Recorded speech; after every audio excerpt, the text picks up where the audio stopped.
BINBUSTER, and this is Superhero Month. Right here. Today, I'm going through the worst superhero movies of all time. Before I get to that, thanks for watching, thanks for subscribing, and hit that thumbs up. If you like this video, hit the thumbs down. If you don't, hit the bell notification for more videos like this.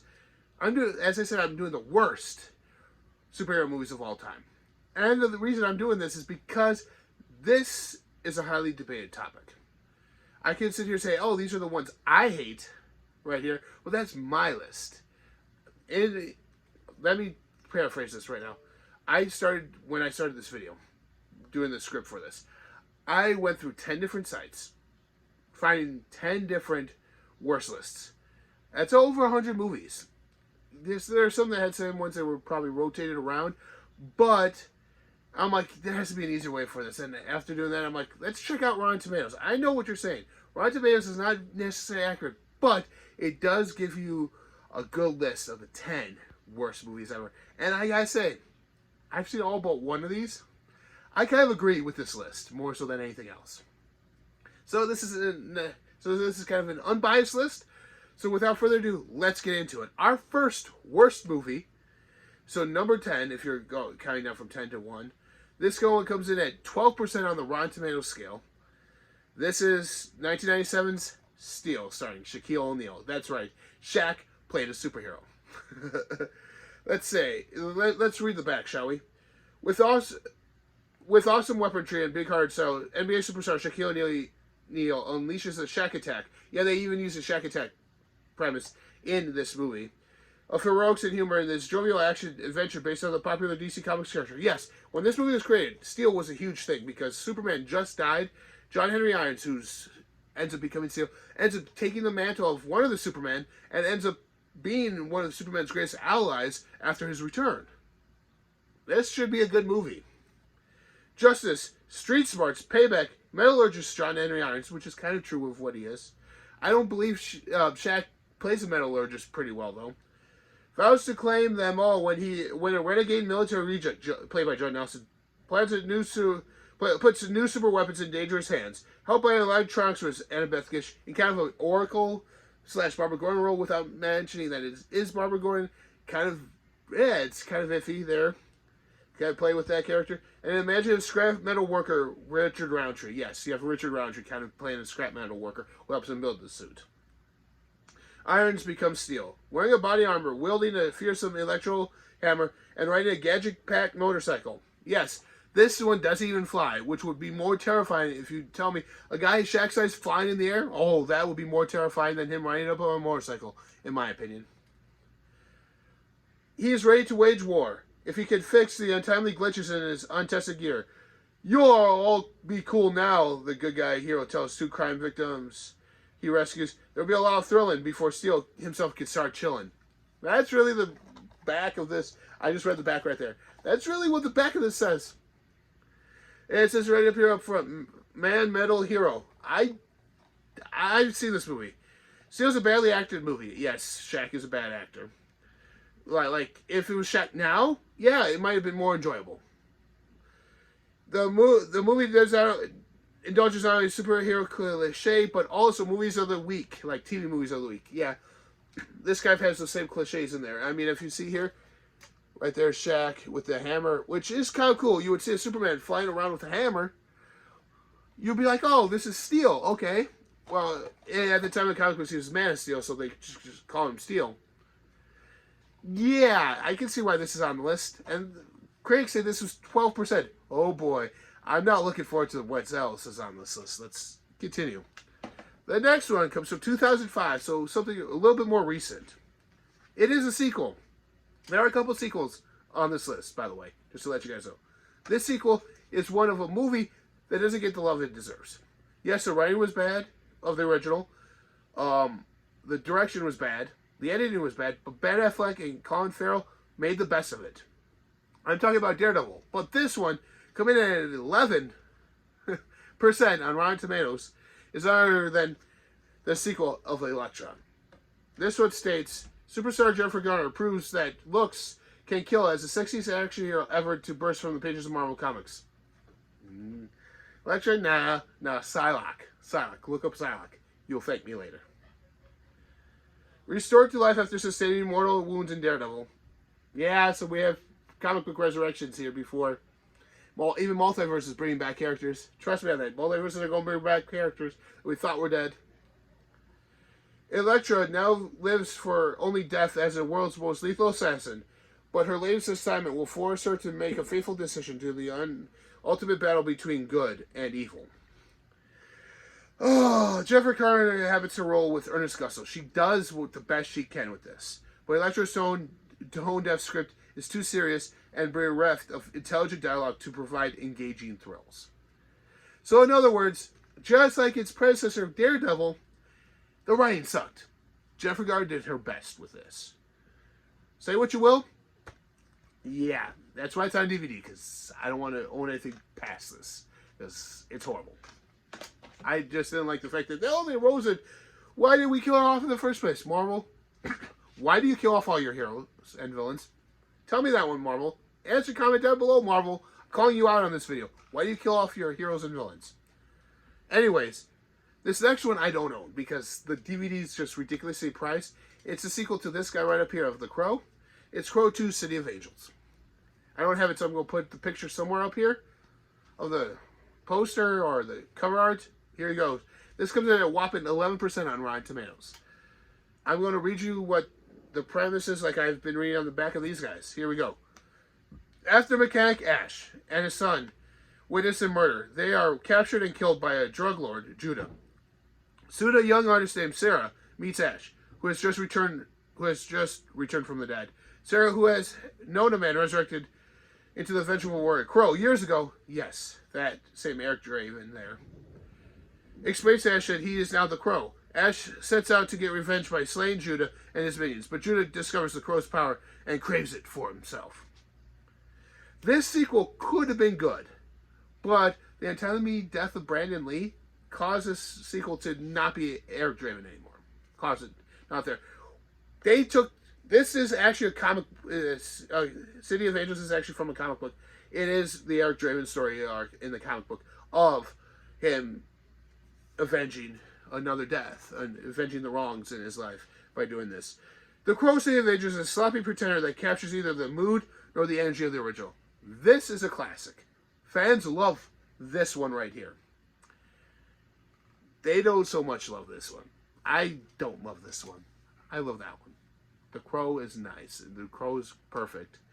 A little bit of horror and a little bit of comic book in there, thrown in, mixed in, perfectly blended together.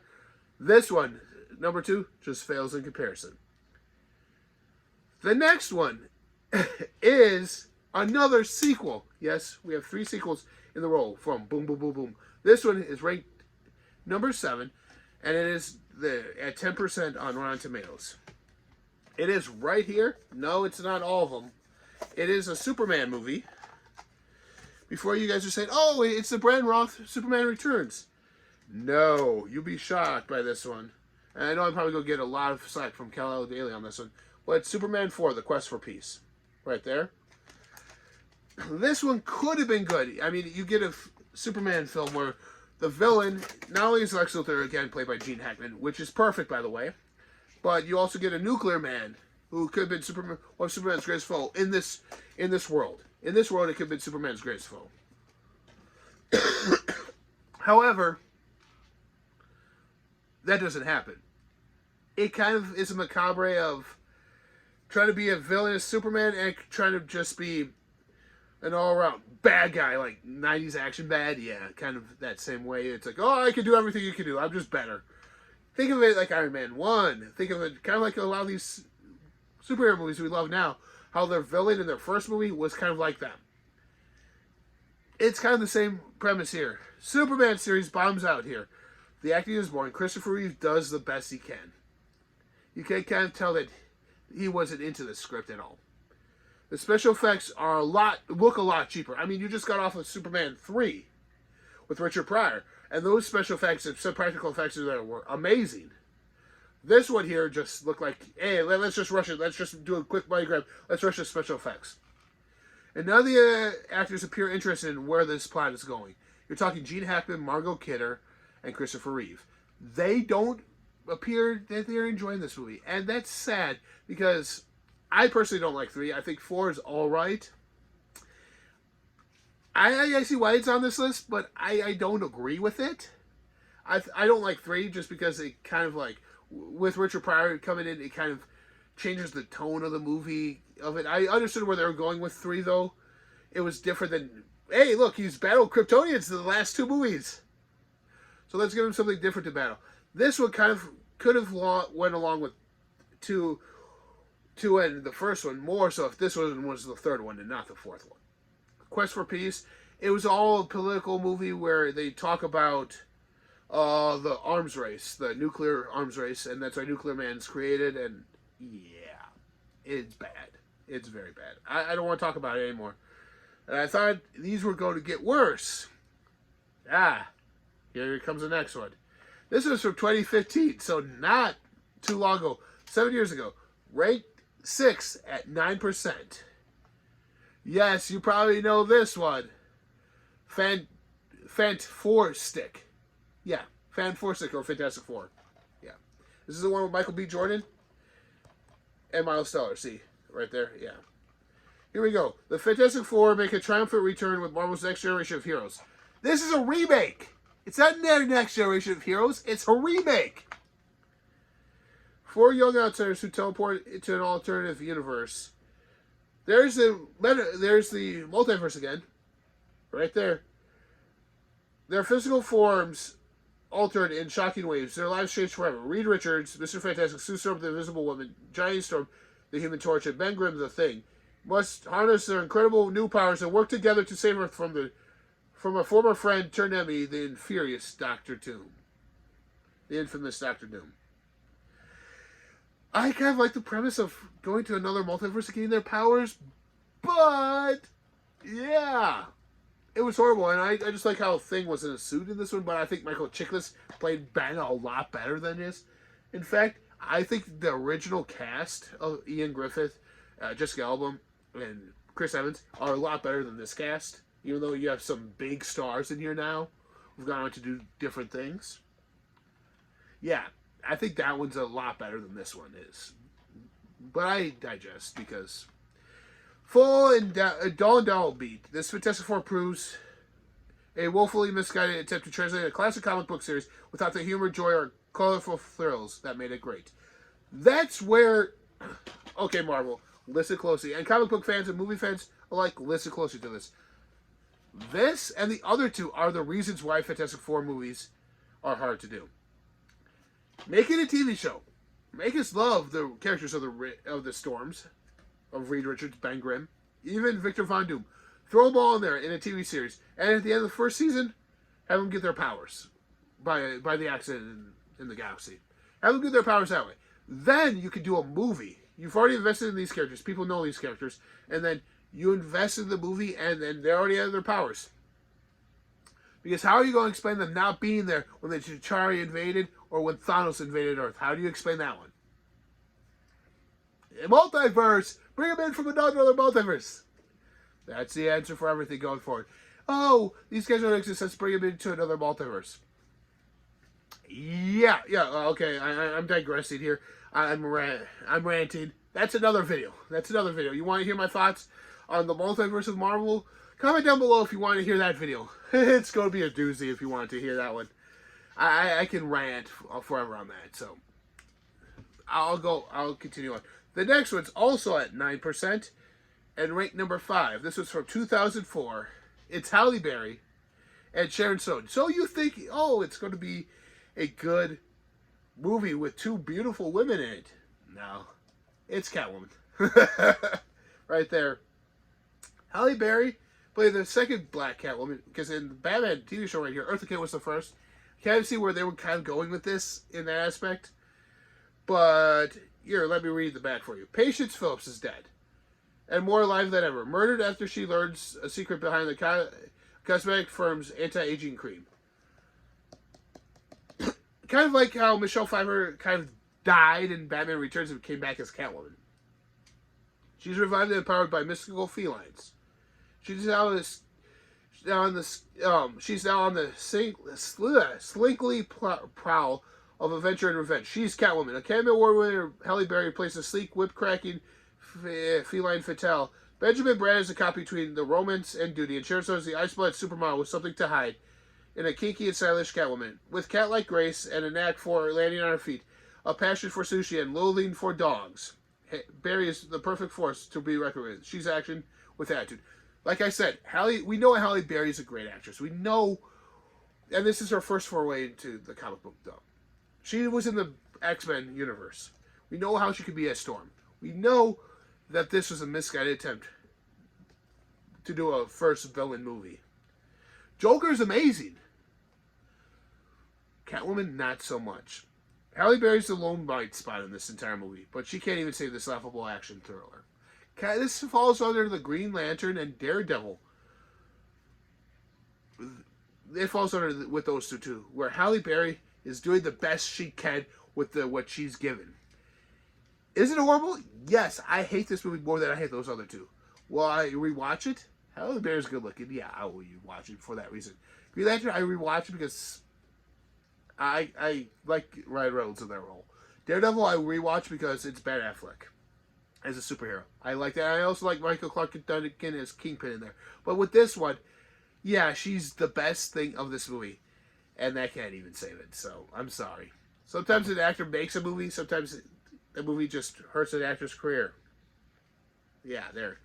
So, in 1984, Christopher Reeve may not have came back as Superman. Because we all know Superman 4 Quest for Peace was in 87. So, in 84, they wanted to branch off the Superman character into different worlds and everything. And this was at 9%. So, in 1984, they brought us Helen Slater as Supergirl. Growing up, I like this movie because why? It's Supergirl. It's a girl version of Superman. Yes, that's why.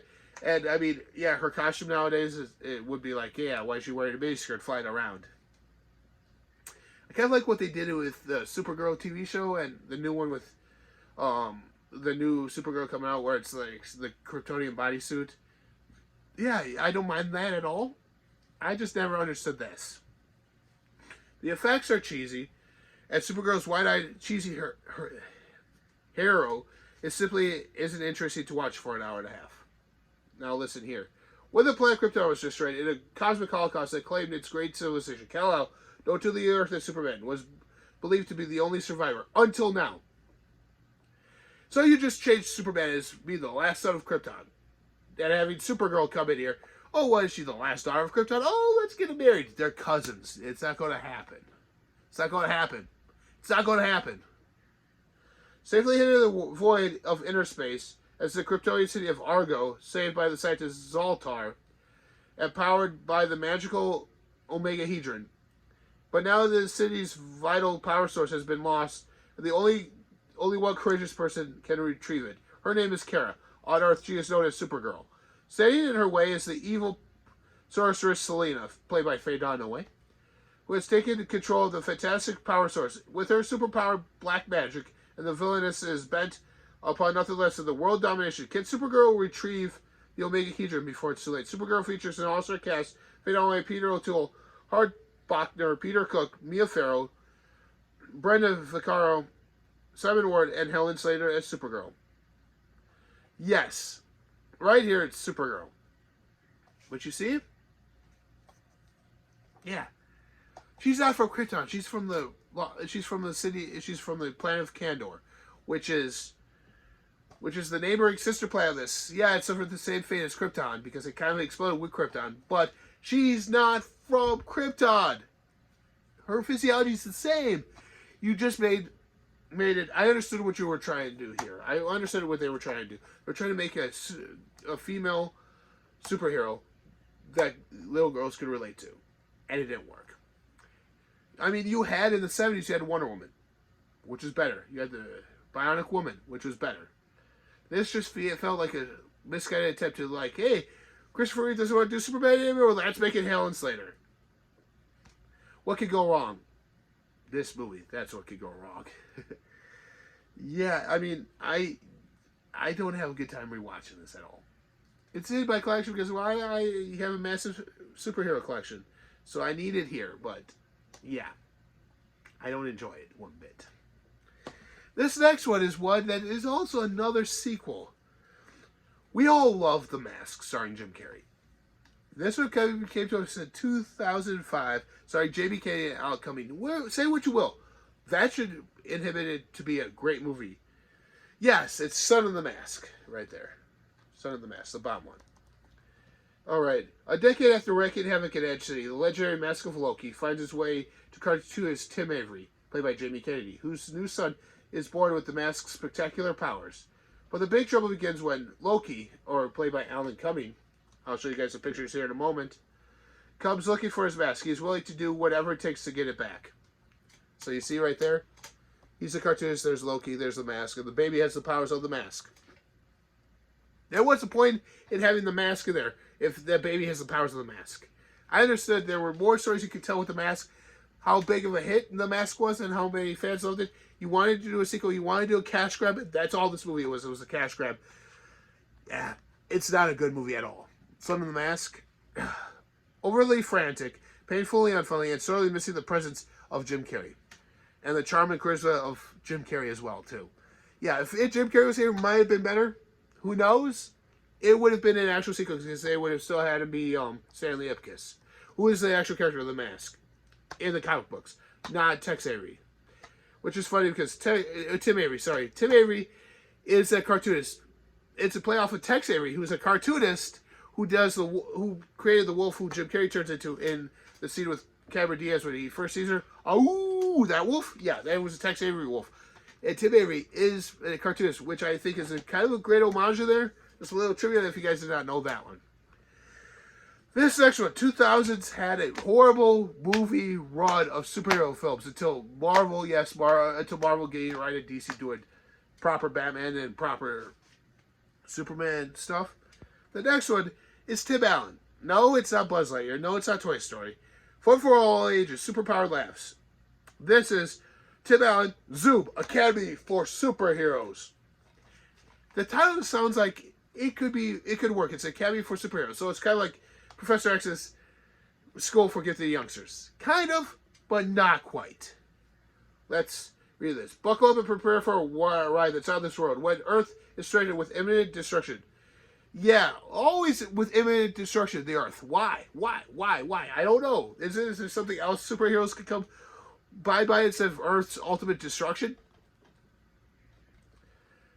In out of shape, out of work, and over the hill former superheroes called back to save the day. That hero is Jack Shepherd, a.k.a. Captain Zoom. The problem is he's lost all his powers, and now it's up to General Larrabee, played by the great Rip Torn, and Dr. Grant, who is played by Chevy Chase. So Rip Torn, Chevy Chase, and Tim Allen. Great comedy talent here. Yeah, the movie's not so great. This comes in at 4% on Rotten Tomatoes. 4%. And Dr. Grant coaxes him into taking one more mission. Train a ragtag bunch of kids with amazing superpowers on their own. With the help of the brainy Marshall Holloway, played by Courtney Cox, they'll learn to work as a team to harness their power to battle the evil menace who's determined to make a seriously huge mess of life as we know it. And there's the kids right there. With their superpowers. Strength, the guy is on fire, able to expand. Yeah, right there. There's the back. There's Tim Allen, Courtney Cox. There's Chevy Chase. Like I said, comedic legends in their own right. Could have made this for a fun, family-oriented movie. Lacking the punch and good cheer of The Incredibles and Sky High, Zoom is a dull, laugh-free affair. Sky High came out shortly right around the same time, and that one was awesome. Zoom tries, it's kind of like that thing. You get a movie that's out there that people love, then you try to capture out that and make something else, but doesn't go over quite as well. That's what Zoom is. Zoom is that second one. It's not The Incredibles or Sky High, which people loved, and this one just fails in comparison to that. Not saying anything about Tim Allen, Chevy Chase, or Rip Torn, or even Courtney Cox in here. It just falls flat on its face. This last one, by far, the worst superhero movie ever. Notice how I said superhero, because a lot of these aren't comic book movies. Some of them are, most of them are, but Zoom is not, but it's a superhero movie. This next one is a movie based off of a action figure. Yes. Based off of an action figure from 2016. It's at 0% on the Rotten Tomatoes scale. 0%. So that means no one likes this. It even has a 0% on the audience meter. So no one likes this. 16-year-old Max McGrath is just trying to fit in his new school when he discovers that his body can generate mysterious energy. Ooh, 16-year-olds. Maybe he's going through puberty. Who knows? When he meets Steel, a rebellious techno-organic alien who has been secretly watching him. Ooh, that's not good. Creepy. These two unlikely friends find themselves haunted and must band together to form the superhero known as Max Steel to stop the sinister forces who want to control Max's power in this adventure of galactic proportions. I mean, look at that artwork.